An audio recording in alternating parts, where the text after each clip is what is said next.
So here we are at the HIMSS. I'm delighted to have Graham Osborne with me again, and I enjoyed your presentation this morning, keynote speaker, fascinating. What was particularly fascinating and what I want to hear about is the concept of this single note system. I know that the clinicians, if not the patients out there, are very keen to know about that. And so can you tell us the journey really of the single note system? Where's it come from and where's it going to go? The timeline, I think we're all desperate to know about it. Yeah, look, thank you. And the announcement today was the establishment of a single electronic health record for New Zealand. And we're looking to get the core of that in place over 3 years. And the key thing is that New Zealanders need to know there's one place where they store their critical information about their healthcare. Who are they? What is their health journey? What are their advanced care plans? And for those people who are suffering, what is their key health information that they want to know is held once but accessed many times through their health journey?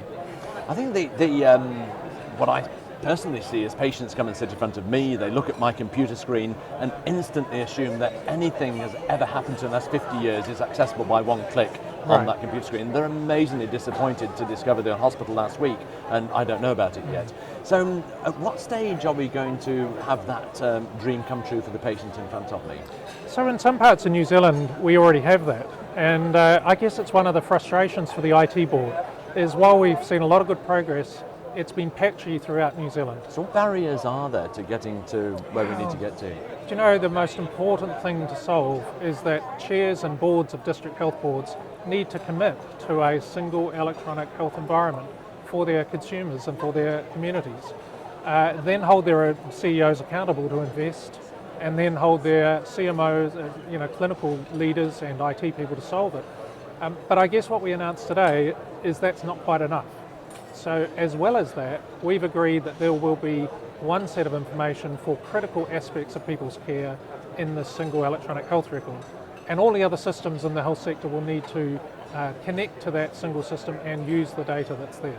Is there a risk of patch protection from the current software providers, or is this going to be a tier above that? Look, 5 years ago we didn't go down this path because we felt there would be patch protection from both healthcare organisations as well as vendors. Today we're very confident. We have a great network of health leaders and vendor leaders.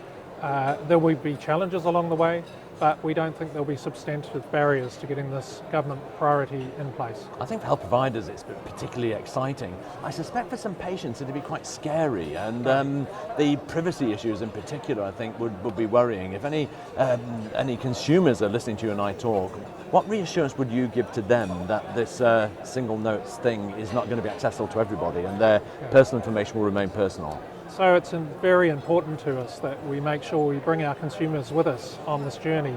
And there's a part of the community that are very sensitive to their health information, and rightly so. So we're reflective of that. We've got some models where they'll be able to protect some of their data. The concept at the moment is they won't be able to hide the data. They'll need to signal there is some data that they've protected.